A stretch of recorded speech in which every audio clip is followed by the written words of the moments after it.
Seja você muito bem-vindo ao canal Vamos Falar Sobre. Hoje eu fiz questão de fazer uma live aqui, para a gente poder falar um pouquinho sobre Doutrina e Convênio 125. Essa sessão ela é muito especial, porque na verdade eu acho que ela tem um simbolismo hoje muito recente para o que aconteceu ontem, né? Infelizmente a gente teve o falecimento da cantora Marília Mendonça, e eu acho que essa sessão, na verdade, é uma sessão assim bem especial, porque ela trata exatamente sobre a questão de salvação das pessoas que já faleceram.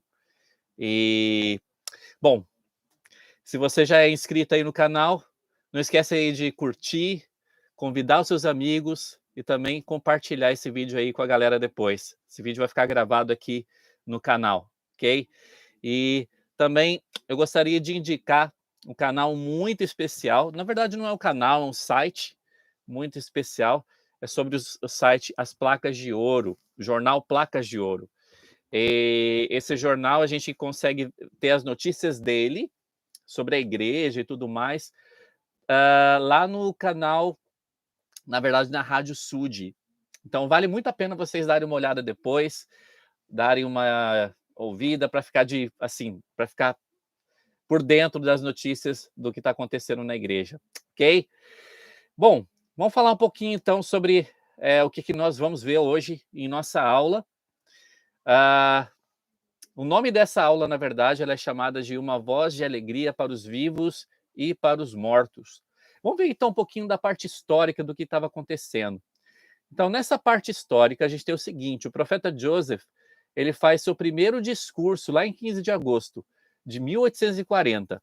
Ele faz seu primeiro discurso público sobre batismo pelos mortos, no funeral de Seymour Brunson, lá em Nauvoo, Illinois. Início de 1841, lá em março de 1841, Doutrina e Convênios, então, 125, ela é então recebida. Em 1º de julho de 1841, Brigham Young chega a Nauvoo após servir uma missão na Inglaterra. 9 de julho de 1841, nós temos então Doutrina e Convênios 126 sendo então recebida.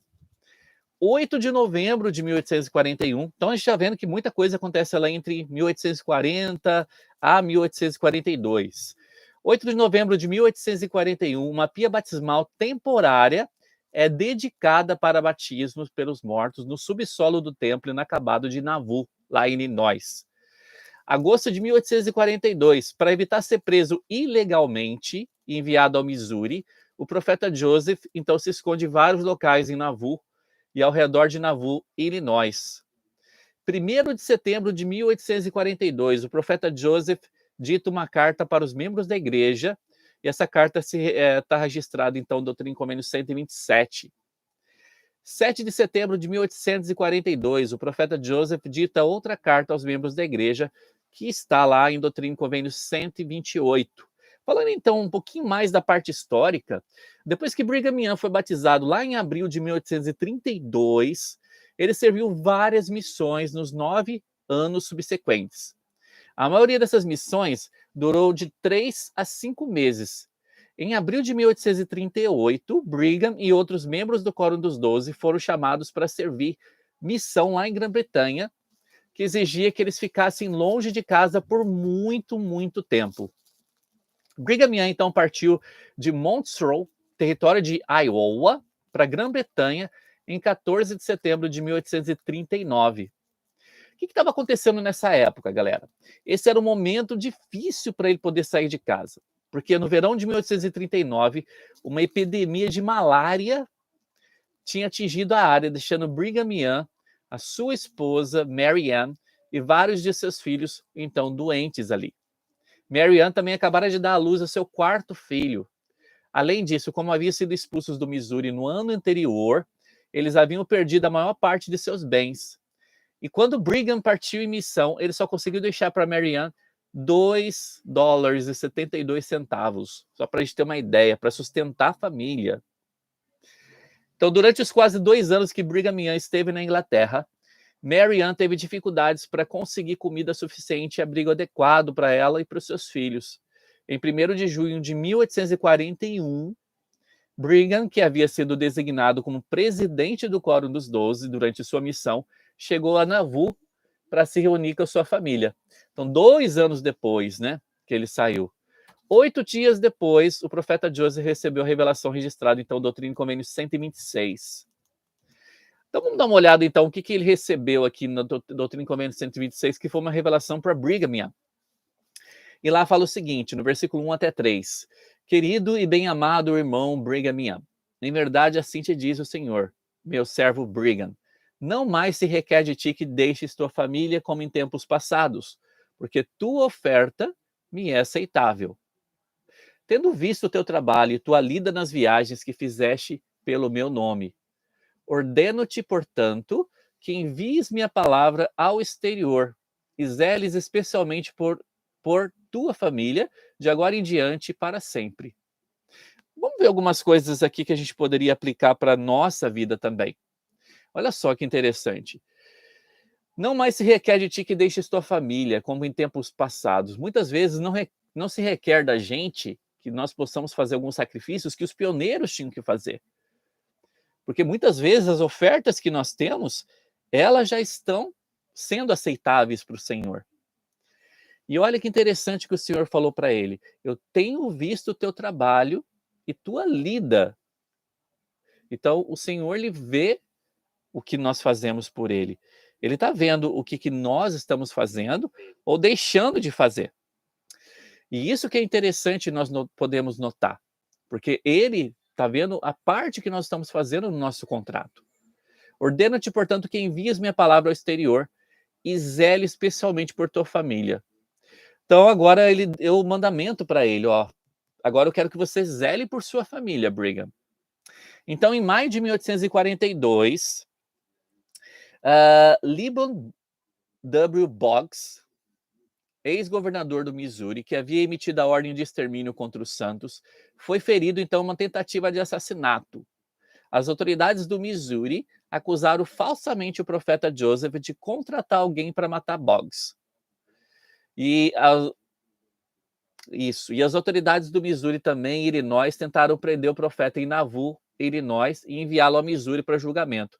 Está tudo no manual do Instituto. Sabendo que se ele voltasse ao Missouri, provavelmente seria morto. O profeta então se escondeu das autoridades durante boa parte dos meses de agosto, setembro e também outubro de 1842 para evitar ser preso. Em janeiro de 1843, ficou decidido que os procedimentos para prender o profeta e enviá-lo para o Missouri eram ilegais. Então, Doutrina e Convênio 127 contém uma carta que o profeta escreveu aos membros naquela época, nessa situação. E olha lá o que fala, então, nessa carta. Doutrina e Convênio 127, versículo 2 a 3. E aqui fala o seguinte.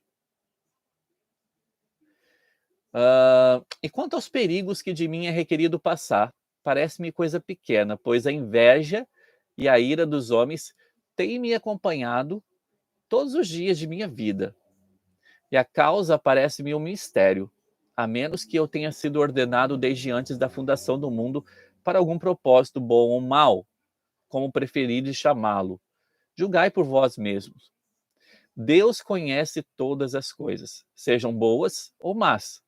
Contudo, estou habituado a nadar em águas profundas. Isso tudo se tornou uma segunda natureza para mim.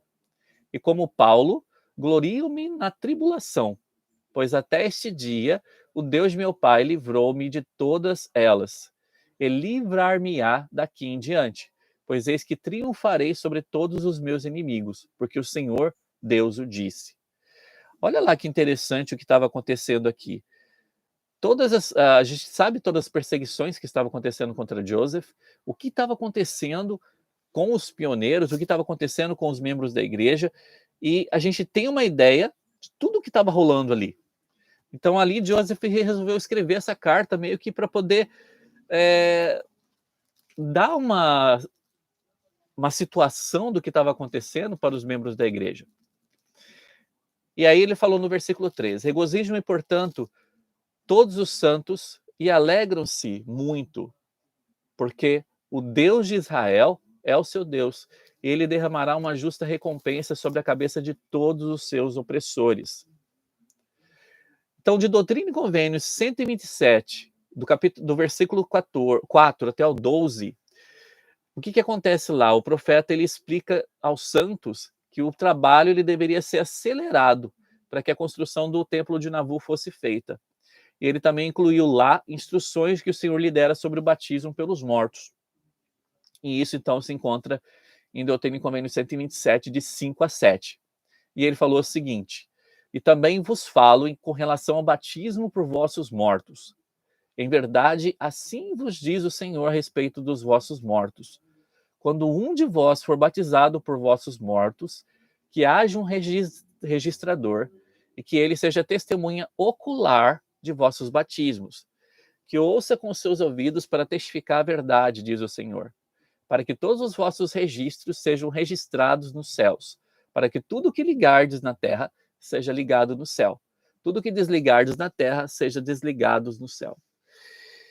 Então o Senhor começou a dar algumas instruções de como seria então feito o batismo pelos mortos. Para quem não sabe o que é o batismo pelos mortos, o Senhor tinha essa doutrina desde a época do Novo Testamento, né, em que os membros da igreja faziam batismo em nome e em favor de pessoas que haviam falecido.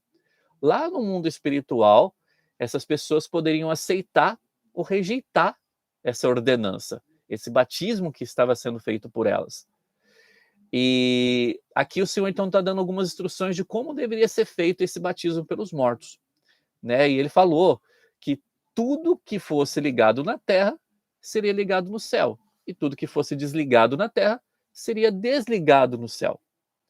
Então, cerca de uma semana após Joseph Smith ter escrito essa carta, registrada lá em Doutrina e Convênios 127, ele escreveu então uma outra carta que incluía mais ensinamentos sobre o batismo pelos mortos.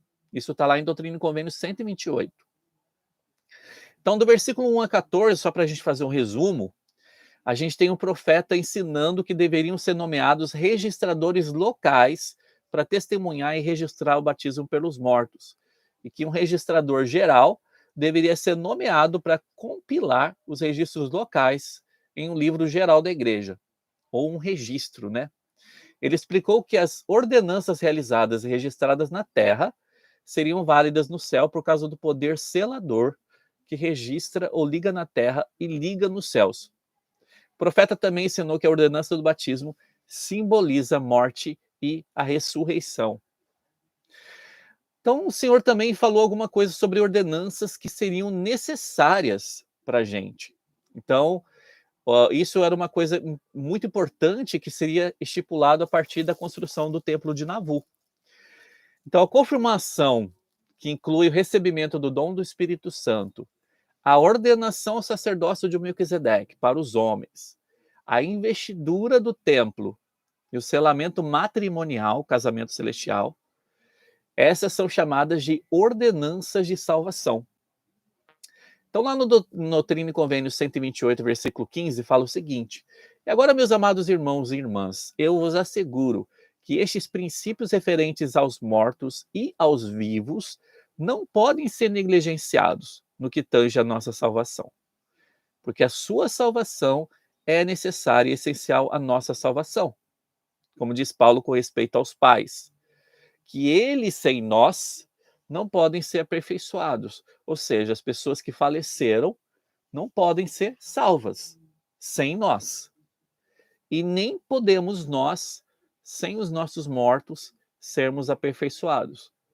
Ou seja, o Senhor lhe dá um mandamento bem específico aqui, que nós, sem essas pessoas, sem fazer essas ordenanças para essas pessoas que já faleceram, sem ajudar essas pessoas, nós também não podemos ser aperfeiçoados. Nós não podemos ser salvos.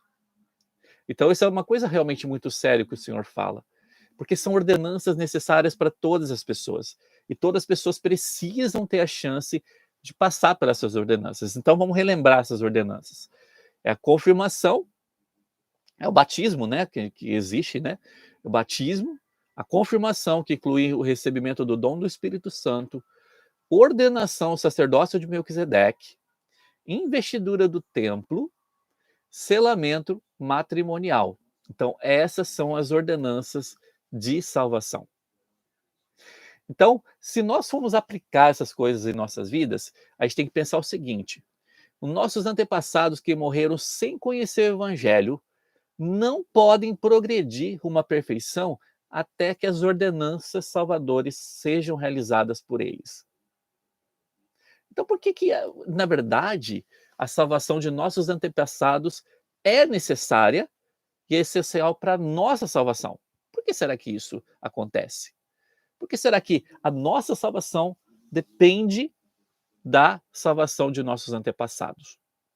Então, quem quiser pode escrever aí embaixo também, ou aí no chat, né, o que vocês acham disso? Por que a nossa salvação depende da salvação dos nossos antepassados?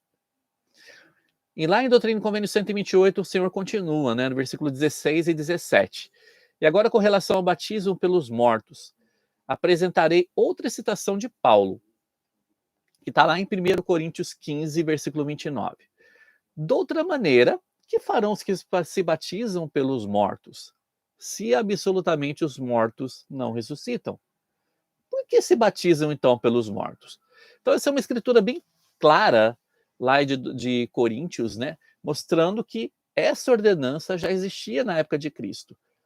E as pessoas faziam batismo pelos mortos, porque Paulo está perguntando aqui, ok, se a ressurreição não existe, então por que as pessoas batizam pelos mortos?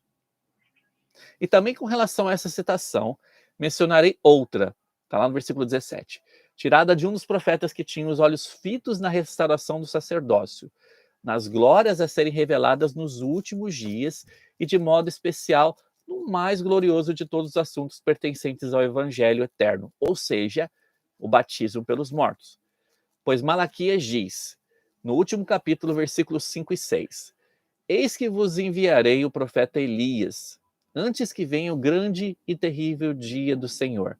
E ele converterá o coração dos pais aos filhos e o coração dos filhos a seus pais, para que eu não venha e fira a terra com maldição. Então, existe um motivo específico para essas coisas acontecerem. O Senhor falou aqui bem claro, para que ele não venha e ferisse a terra com maldição. Versículo 17 e 18 ele fala, e também com relação a essa citação mencionarei outra, tirada de um dos profetas que tinha os olhos fitos na restauração do sacerdócio. Não, continua aqui no versículo 17, 18 agora. Eu poderia ter feito uma tradução mais clara, mas é suficiente clara como está, para servir ao meu propósito. É suficiente saber, nesse caso, que a terra será ferida com maldição, ao menos que exista um elo de ligação de um outro tipo entre os pais e filhos, sobre um assunto ou outro. E qual é esse assunto? É o batismo pelos mortos. Pois nós sem eles não podemos ser aperfeiçoados, nem podem eles sem nós ser aperfeiçoados. Nem podemos nós ser aperfeiçoados sem os que morreram no evangelho.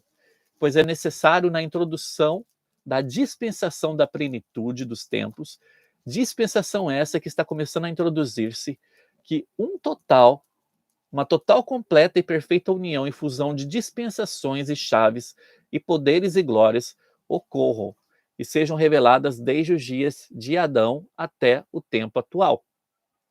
E não somente isso, mas as coisas que nunca se revelaram desde a fundação do mundo, mas que se conservaram ocultas aos sábios e prudentes, serão reveladas a crianças e recém-nascidos nessa dispensação, que é da plenitude dos tempos. Isso tudo, galera, está no versículo 18. Olha quanta coisa preciosa que a gente pode encontrar aqui nesses versículos. Nessa segunda carta que Joseph escreveu, ele também falou sobre o batismo pelos mortos e ele narrou vários acontecimentos significativos relacionados à restauração do evangelho. Por exemplo, lá no versículo 19 ele falou: agora, o que ouvimos no evangelho que recebemos? Uma voz de alegria, uma voz de misericórdia do céu e uma voz de verdade saindo da terra. Alegres novas para os mortos, uma voz de alegria para os vivos e os mortos. Boas novas de grande alegria. Quão formosos são sobre os montes os pés daqueles que anunciam alegres novas de coisas boas, que dizem a Sião: Eis que teu Deus reina. Como o orvalho de Carmelo, assim descerá sobre eles o conhecimento de Deus. Então o Senhor está falando aqui sobre essa grande alegria que haveria, né, na restauração dessa ordenança. Lá no versículo 20 a 21. E também o que ouvimos? Alegres novas de Cumora, Moroni, um anjo do céu, anunciando o cumprimento dos profetas. O livro a ser revelado.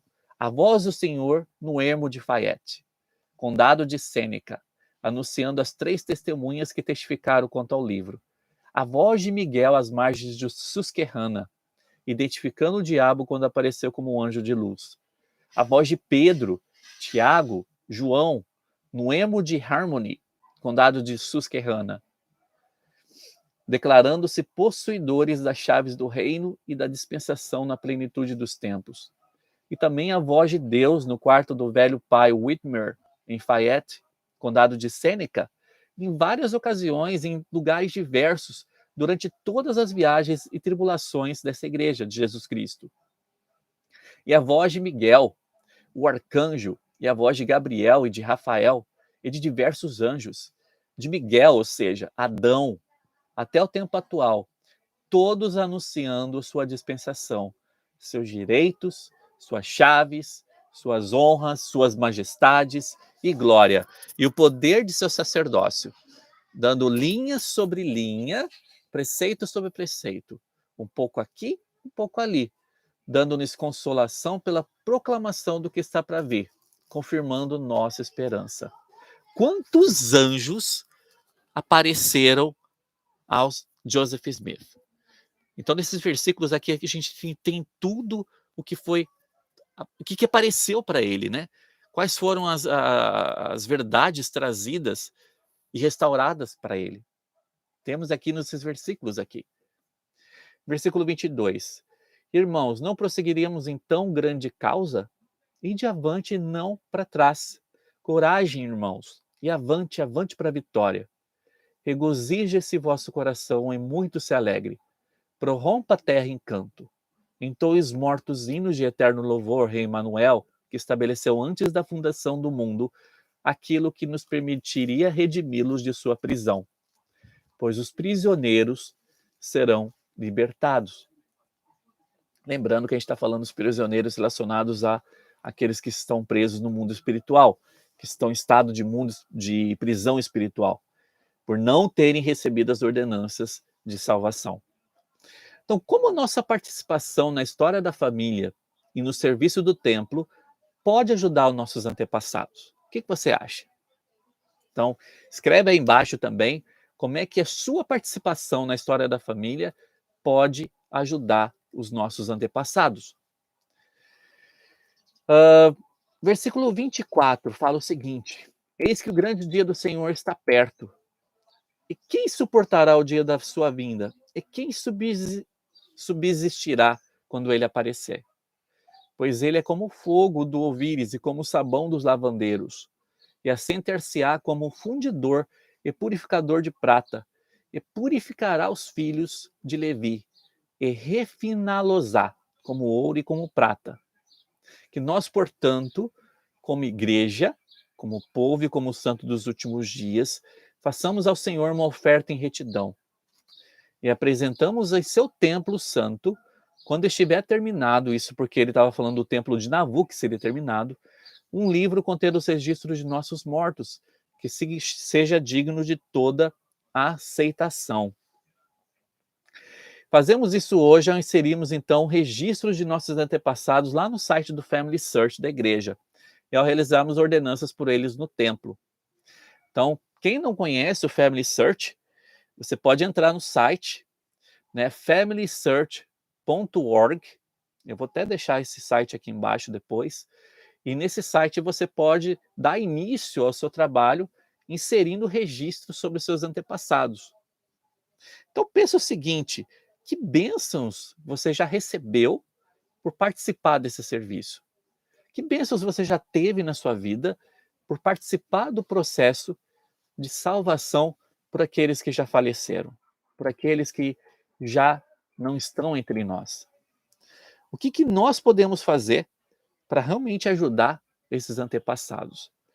Eu comecei falando no início aqui sobre o que aconteceu ontem, né, com a Marília Mendonça e tudo mais, e eu acho que essa aula é bem oportuna, porque nós que sabemos sobre o Evangelho, nós que conhecemos o Evangelho, a gente sabe que realmente a vida não acaba aqui, né? Essa aqui é realmente só uma fase de nossa vida, né? Nós não estamos aqui para viver eternamente nessa terra.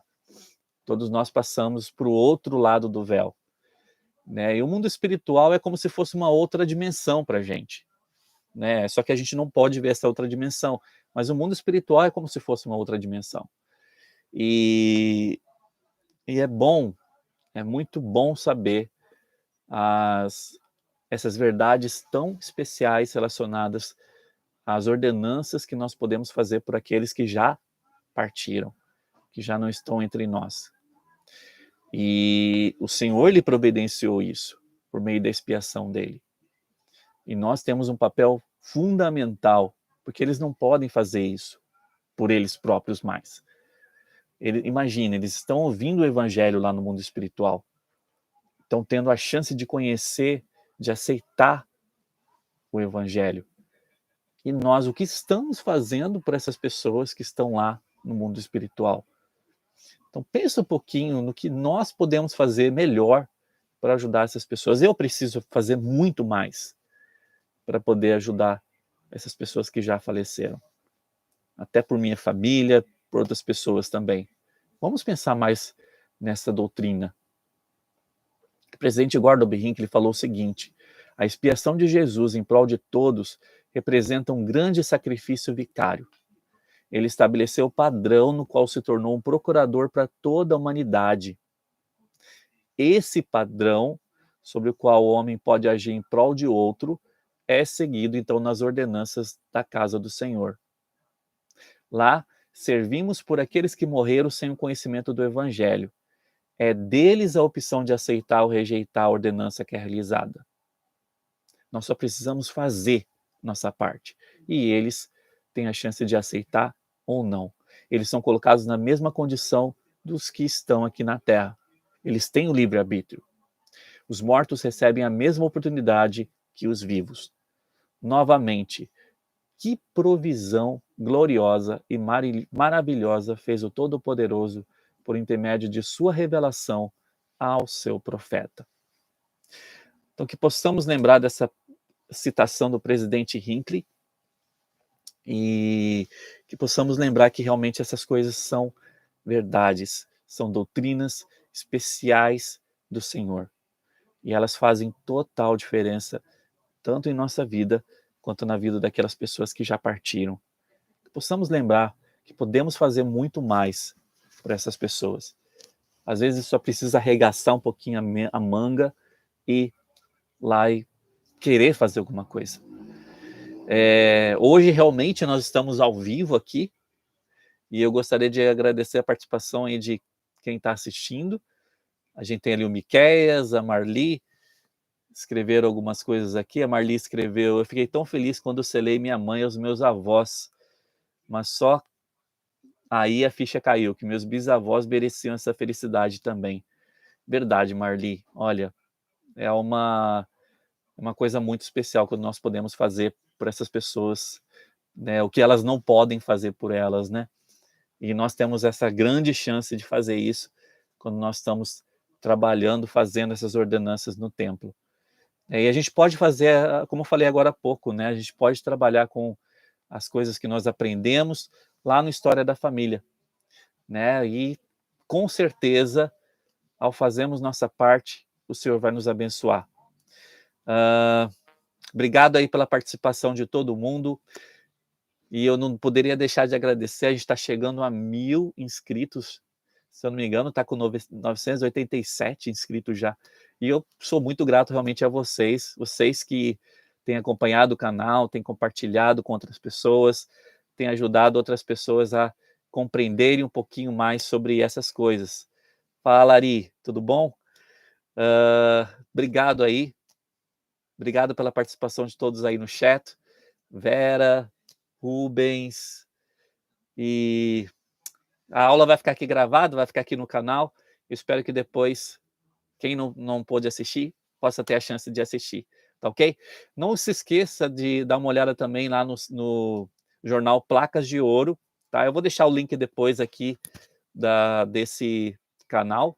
Na verdade, como eu disse, não é um canal, é um site. É o site da Rádio Sud, e lá você pode conhecer um pouquinho sobre as novidades que estão acontecendo na igreja no jornal Placas de Ouro, ok? Obrigado aí, galera, e até a próxima, hein? Tchau, tchau.